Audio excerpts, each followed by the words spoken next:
What up, B Squad? It is your boy JB, and we are back, you guys, with a brand new season of Love at the Lockups. Well, it's Life at the Lockup, actually. Season 6, Episode 11. This episode was titled, I don't know what this episode was titled, so let me get to the notes so we can know what the episode was titled. But the episode was titled, Read Between the Lines. Read Between the Lines for quite a few people. But before we go ahead and get into the review, you guys, if you guys are watching this video or any other video on the channel and you guys are not subscribed yet, I need you guys to do me a solid favor and stop taking me out on this date and having me pay for it at the end of it. You guys know the routine. You can do me that favor by liking the video, subscribing to the channel, turning on your post notifications, and sharing the video. And with that out of the way, you guys, without further ado, let us go ahead and discuss Love at the Lockup, shall we? All right, you guys, so the people are down there by the pool and the music is a little loud. I hope y'all can't hear it. I can faintly hear it, so if I can faintly hear it, I hope y'all don't hear it at all. But this episode, if you guys watched the premiere of Life at the Lockup last night, tell me what you guys thought about it. So, of the couple, so we didn't get everybody in this episode because I know Zebra Stripes and Troy are back and they weren't in this episode. But let's go ahead and get into it. Now, I will tell you guys, there is one couple that I'm really thinking about just not talking about them all together. And so I'm going to get them out the way first. And that is Bianca and Daniel. So Bianca and her stringy ass hair are back. I was like, fudge. Why is this girl back on my television screen?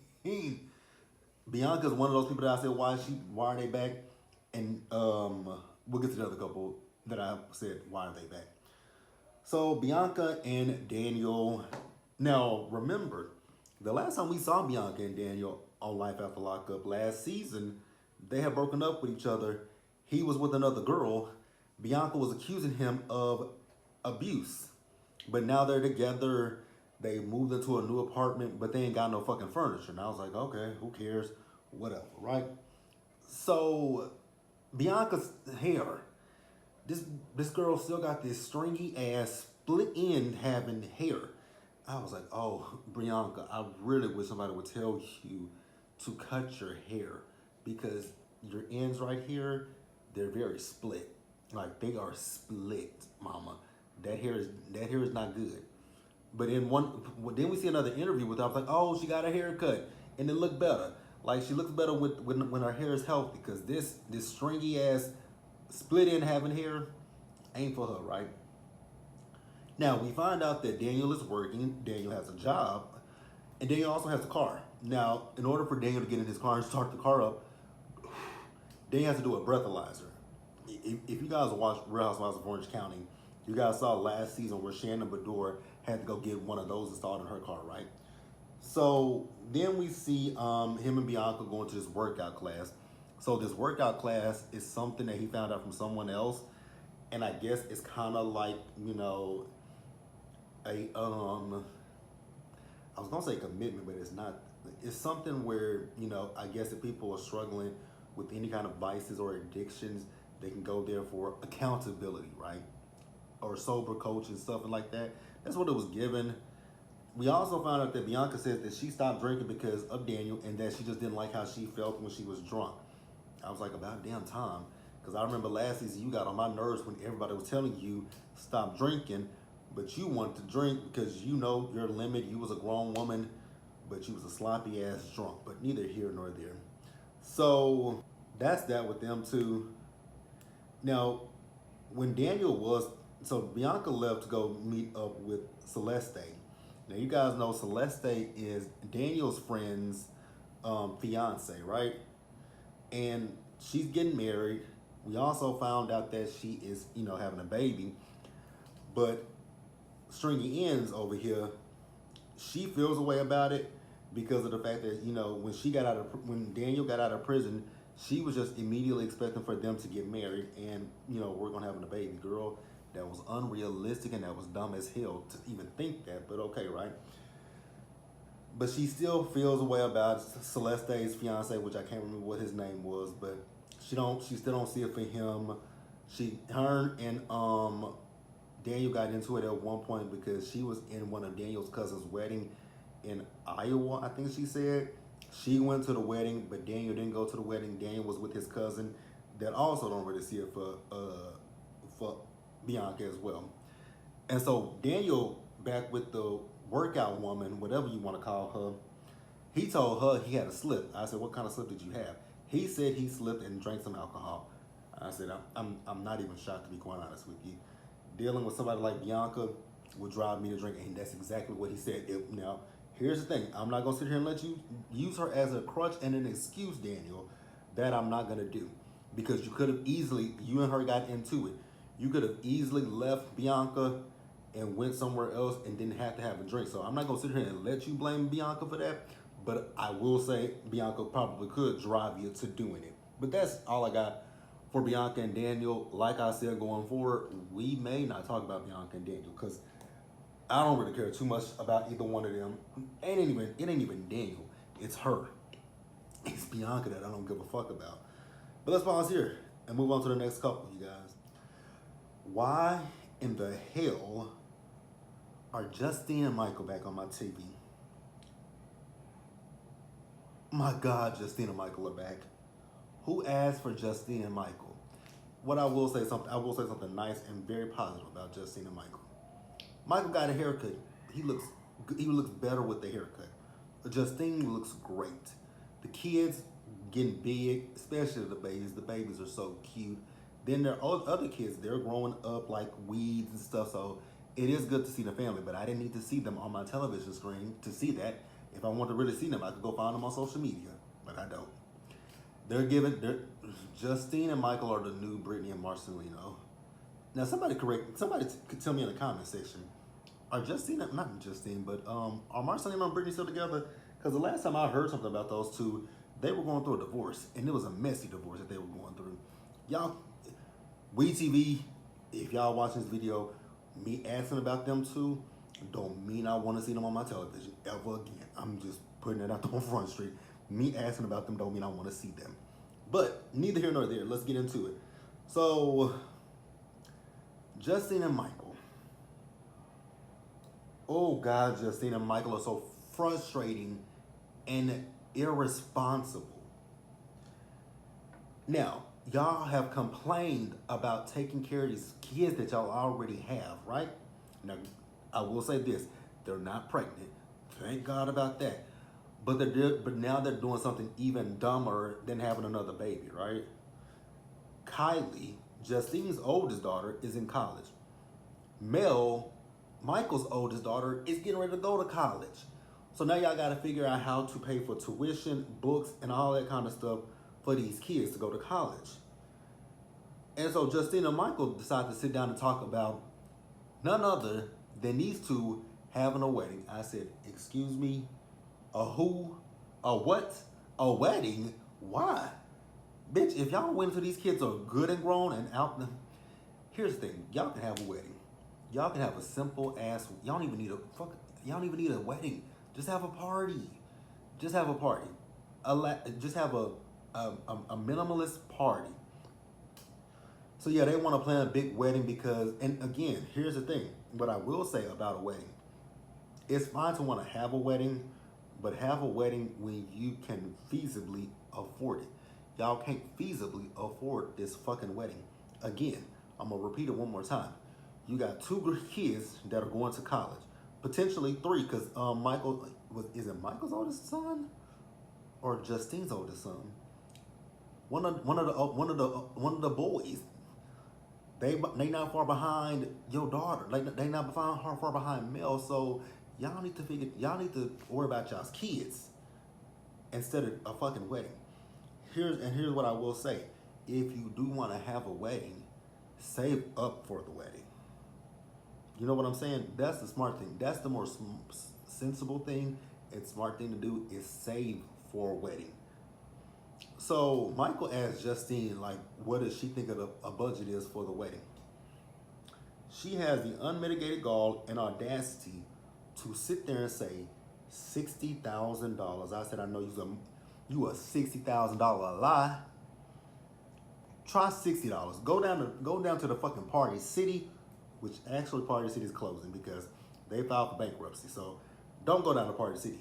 Go to Walmart, go to Target, go to Home Depot, go to Office Max, go somewhere and get some party supplies, get some construction paper, get a cardboard box, get something.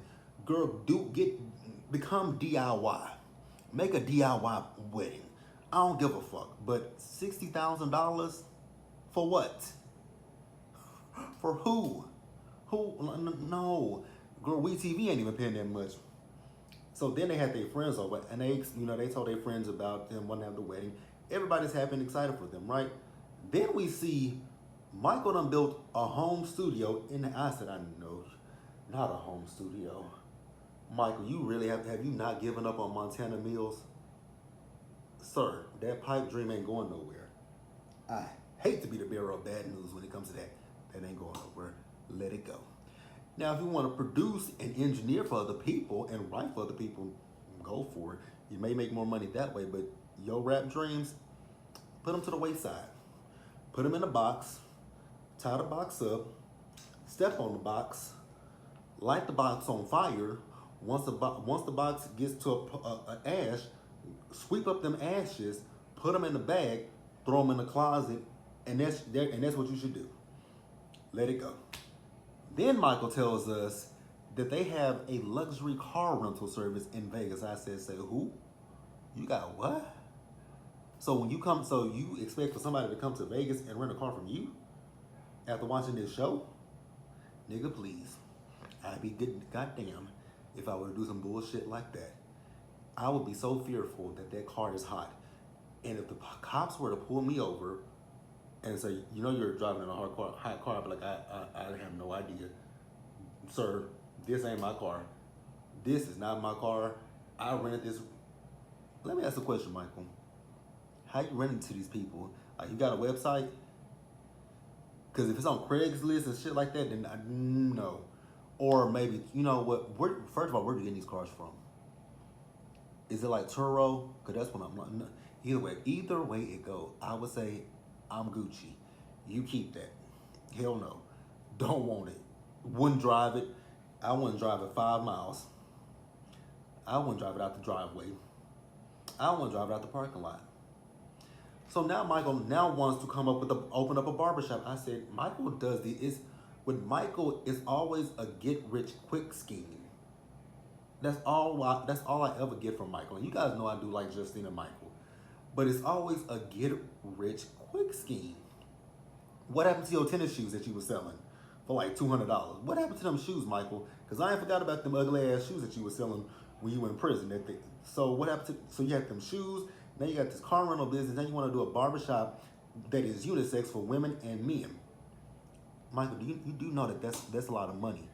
Like, you talking about how much money you can make from it, but as the owner, you do know that you have to pay, like, people may be paying you booth rent, but you got to pay maintenance, upkeep, all that kind of stuff. Insurance, all that. So, have you really thought this through? I do not think so. Let me know what you guys think about Justine and Michael. Pray for them, because they some fools. Bless it, Jesus. Bless them with some sense, Heavenly Father. Let's pause here and move on to the next couple. Y'all, let's talk about Brooke and JK. So Brooke and JK are back. Why? Who knows? Brooke and JK really annoyed me last season. Only good thing that I see from Brooke and JK in this trailer, it looked like Brooke and Alex are gonna get into a fight with each other, and it looked like Alex gonna get the best of Brooke. Just saying. So at this point, it's been a month since JK has gotten out of prison. Brooke's dumb ass is trying to get pregnant. I said, you dumb fucking fool. That should have been the title of the episode, you dumb fool. Because everybody on this episode is pretty much foolish, right? So Brooke is working on having a baby, but Brooke is still staying at his mama's crib. They had sex the night before, and she's like, I think your mama probably heard us. Ew, that is so nasty.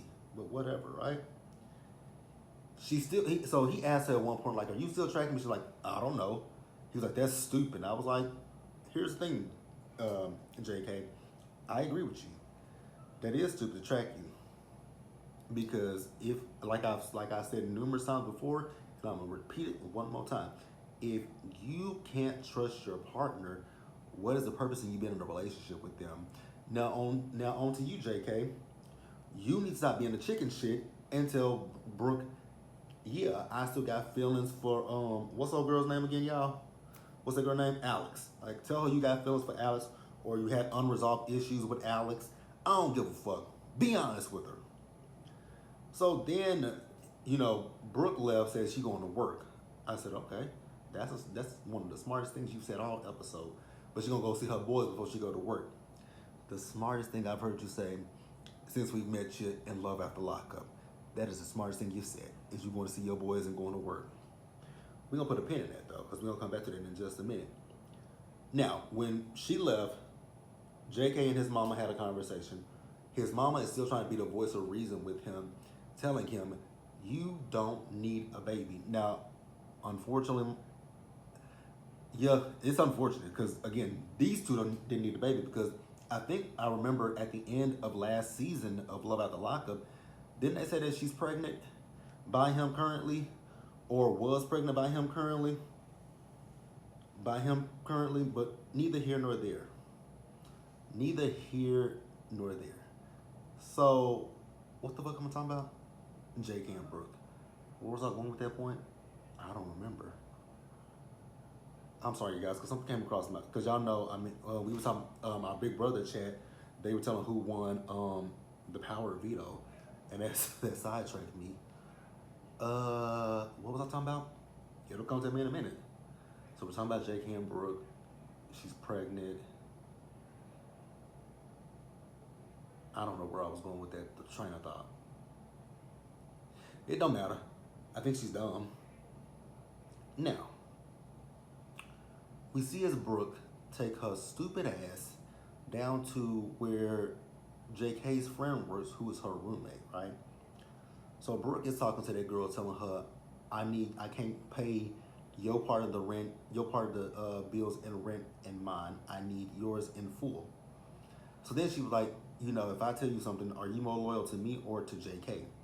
So the girl was basically like, whatever you tell me in confidence, I won't tell him, and vice versa with him. I said, girl, if you a fool, if you believe that bullshit, and that's supposed to be her best friend, if you fool enough to believe that she ain't gonna tell her best friend anything that you tell her, you's a dumbass. So this dumb heifer, I said broad, but I meant to say broad came out, but I meant to say heifer. But this dumb heifer tells us in her interview she only got $23 to her name. I said, say what now? How $23? Okay, I mean, I ain't judging. By no means am I judging, because there was one point in my life where, yeah, I probably had $23 in my account. But I wasn't doing something so stupid and foolish as to potentially try to create a baby with no fucking money. That's an extra expense. Girl, how you gonna stretch $23 with nothing? Once that 23 is gone, it's gone. And then this dumb heifer told his friend, yeah, y'all remember last season when she was tracking JK, right? When she tracked him to what's Alex's house, right? Remember she left her job? Well, come to find out, she got fired. I said, ding, ding, ding, you dumbass. You walked out of your job. Like, you left your job to chase behind a man that just got out of fucking prison. That ain't got no fucking job. Then we see JK's dumbass. This man is going to look for a truck with no fucking money, with no job. I said, y'all are slow as hell. What the fuck? That is one thing that my mama always taught me. Why are you, if you ain't got no money, because like when I used to say I want to go to such and such and go to certain stores, and she'd be like, well, what money? I'm like, I just want to go look and see what they, look and see something, right? She's like, why are you going to look and see something when you don't have the money for it? So that's what I'm saying to JK. Why are you looking for a truck and you ain't got the fucking money for the truck? You wasted your time and that man's time with that truck, knowing good damn well you didn't have the money for it. My God, today these people are dumb. Dumb as the day is long. And then his best friend, She texted JK in all caps talking about call her because she finna spill the beans to him. I said, Brooke, you a dumbass. You are a dummy. Let's pause here and move on to the next couple, you guys. Alright, you guys, so I may skip this couple as well. Courtney and Will. I don't give a hot diggity dog damn about Courtney and Will. So I'm gonna sum Courtney and Will up in one fell swoop. So Will was tracking Courtney. Courtney's location went offline. He doesn't know where Courtney is. He called her mama to see if she knew where Courtney was, right? She doesn't know where Courtney is. So eventually Courtney called Will up on the phone. And there was a call from a prison. So Courtney has gotten her ass arrested.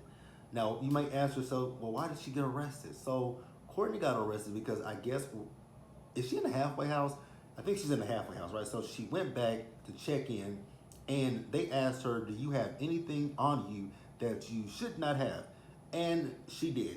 She had GMG,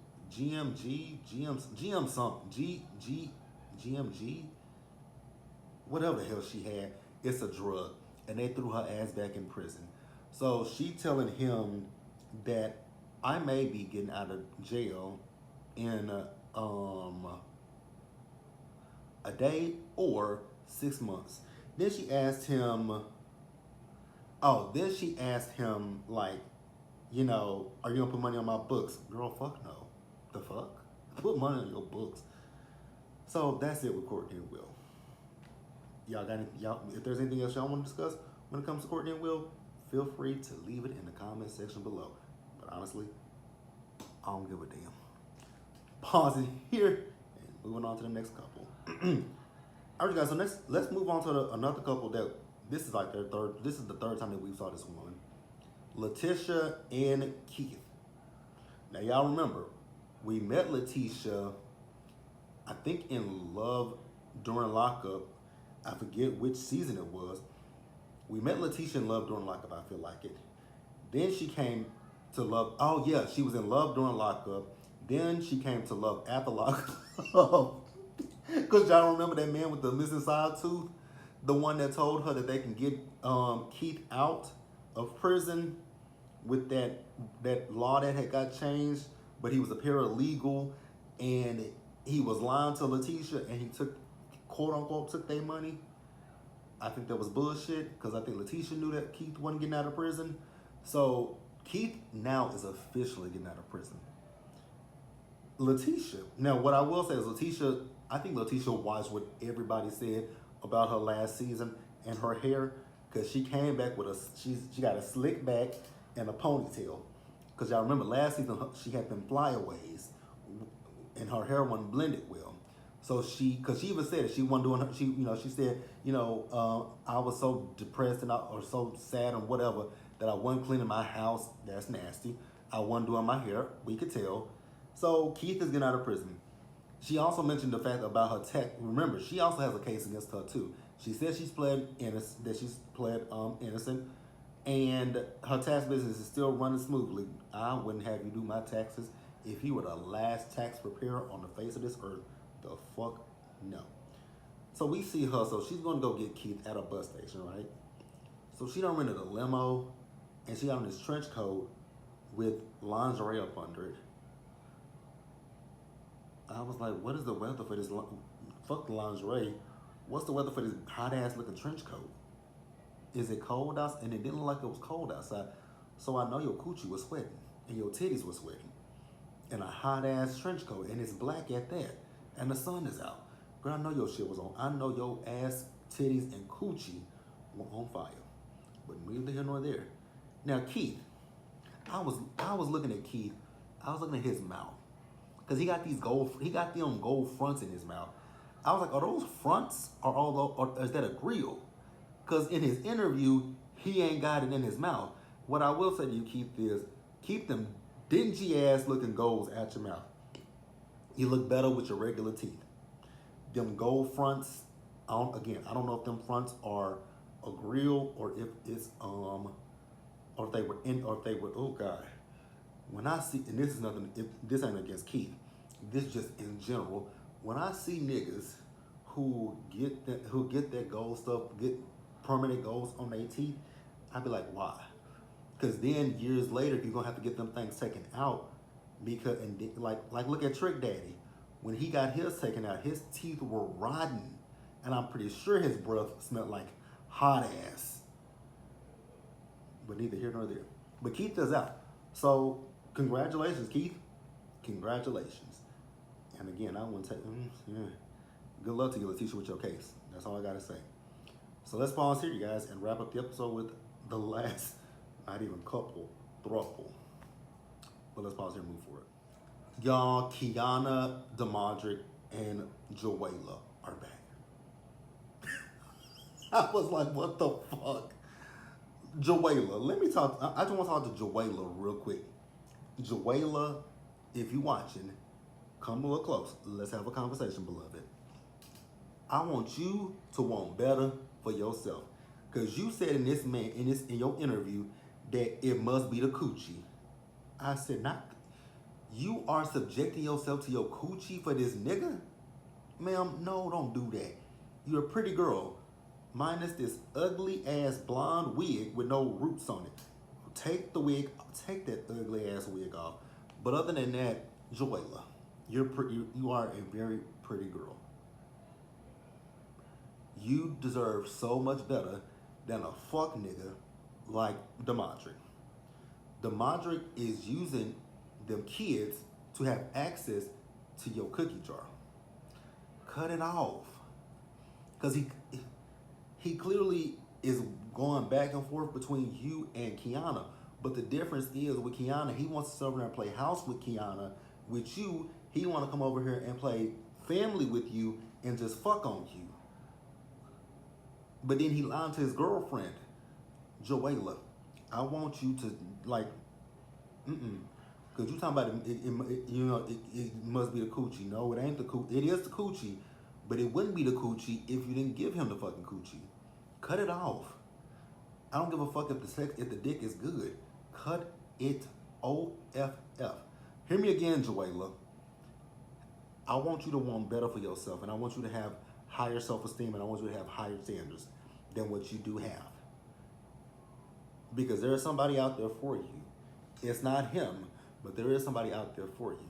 And here's the thing, it could be him, but he is too much of a fuckboy and in his fuckboy ways to even try to be good to you or to Kiana. And the other thing, Joella, listen to me and listen to me clearly. I wouldn't want to be with a nigga that is plain, like, clearly in a relationship with another woman, but dipping and doing it with me. Like, I wouldn't want to be with nobody like that. That tells me all I need to know about you. You don't have any respect for her, and you damn sure ain't got no respect for me. Like, that, no, don't do that. I want you to want better for yourself, and Demadric is not it. Now, Kiana, let me talk about you real quick. You foul and full of shit. So, yeah. And Joella, this goes to you again, but I'm gonna read Kiana first, and then I'm gonna come back and get to you. Kiana, you foul and fucked up and full of shit. So you went through this nigga's phone. You saw that Joella sent him a fucking text message with her in her bra and panties, and according to Joella, you posted that shit on Facebook. You fucked up for that. Joella, you dumb as fuck for that.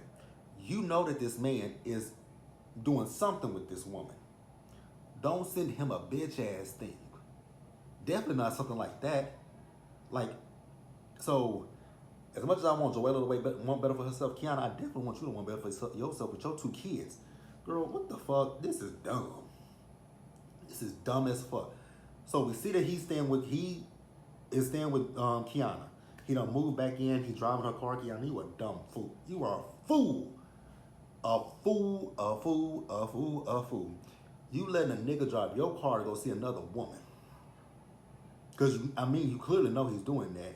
Because he told her that he's going to go over to Joella's house because Demadric Jr., his birthday is coming up. And so he wants to talk to her about that. Meanwhile, she's across town setting up for the party with her sister and not him. But okay, whatever. Like, what the fuck?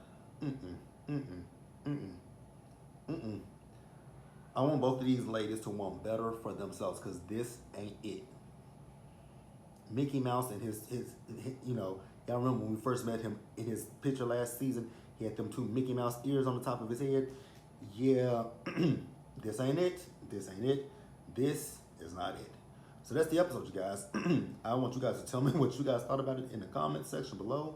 Subscribe to the channel, you guys. Turn on your post notifications and share the video. And until the next time, stay safe. Take care of yourselves. Wash your hands. Be blessed. And I will see you guys in the next video. Shall we? No. I closed that out wrong, but I'll see you guys in the next video. And I'm trying to make sure we got everybody. We talked about everybody. So, see you guys in the next video. I don't know what's gonna be first, if this will be first or if Ready to Love will be first. But either way it goes, you guys will see this video probably tomorrow. No, you'll see it today. I'll put it up tonight. But